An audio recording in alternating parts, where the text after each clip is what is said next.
Well, hi there. Welcome to CAOC's Conversation Series. This is where we discuss the voices, experiences, and ideas that drive California's trial lawyer community.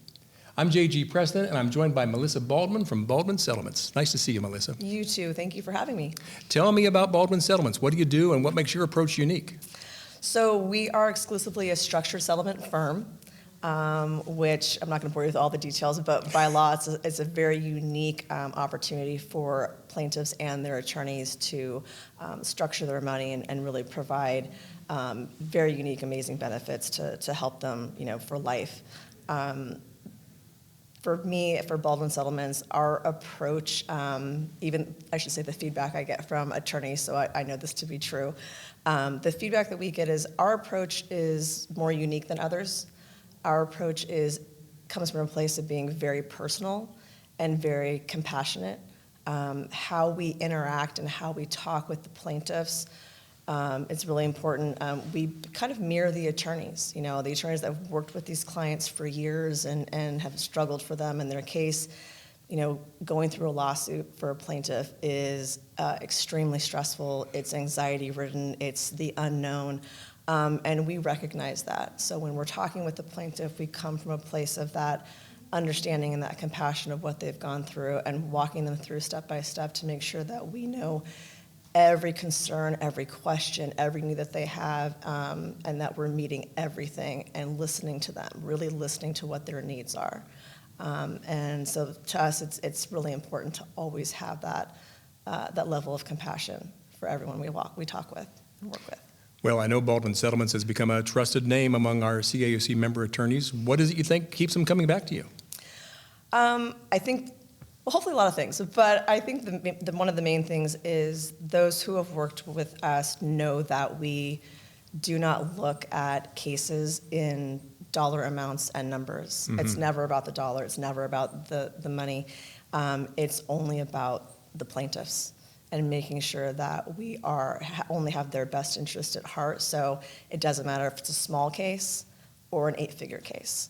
Anyone that we work with is treated exactly the same. It's whatever they went through is just as important to them if it was a minor injury or something that took a loved one away from them. It's just as personal to them, and we want to make sure that we recognize that and have that ability to take care of everybody regardless of the dollar amount. That's not really a factor. Well, you've been a dedicated supporter of CAOC for many years now, especially through the Women's Caucus. Mm-hmm. What first drew you to get involved with us?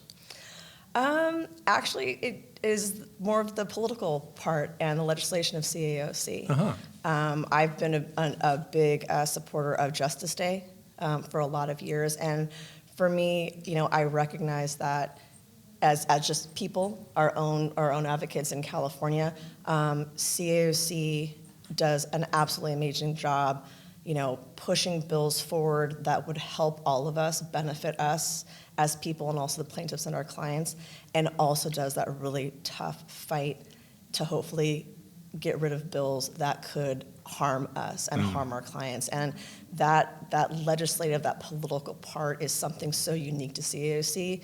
And it was important for me because we're talking about law and we're talking about legislation and what can affect everybody. It was important for me to step up and support CAOC. Well, the Women's Caucus Trial Skills Program has become a very popular and important part of our annual convention every year. Why is that important to you personally, that program? In large part because, frankly, I'm a woman, and I run my own firm. And when I started out working at a larger agency that's predominantly men, and we love our men. I have a fantastic son and also a daughter. But sometimes there's still more space that needs to be made for women in the law and women trial attorneys specifically. So when CAOC opened up this women's caucus session a handful of years ago and asked if I wanted to be a sponsor and supporter, I absolutely jumped on it.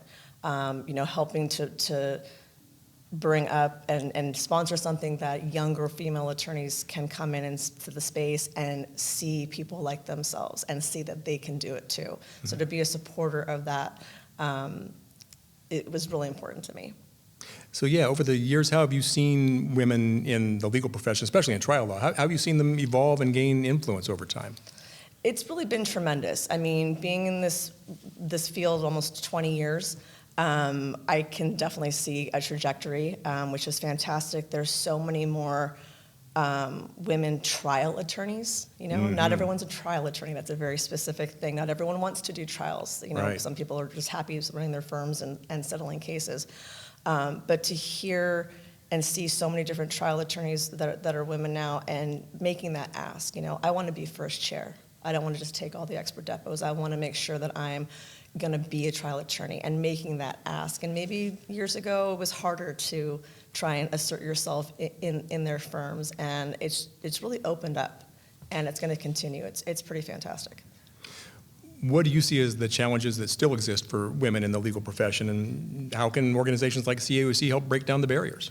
Yeah, there's still, it's still partly an old boys club, right? But that's, like I said, changing. And I think it just really comes with more things like more support, more sessions like the Women's Caucus, but also the panel of speakers. 20 years ago, you'd go to the different sessions, right, even here at CAOC or other organizations, and it was predominantly men upon the panel.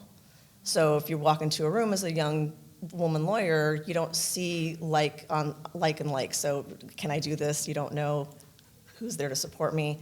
So there's a lot more, not just women involved in law, but the mentorship that CAOC has, I think, cultivated through the sponsorships, through the Women's Caucus, having more women speakers along with the men, and really having that blend has really changed the game.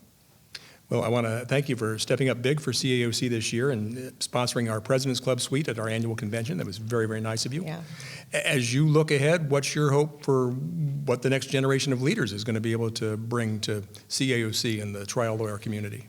Yeah, what I hope is that things continue. And what I mean by that is sometimes, we're all busy, right? We have our jobs, we have our lives, we have our kids, we have our dogs, we have all the things that we have to take care of.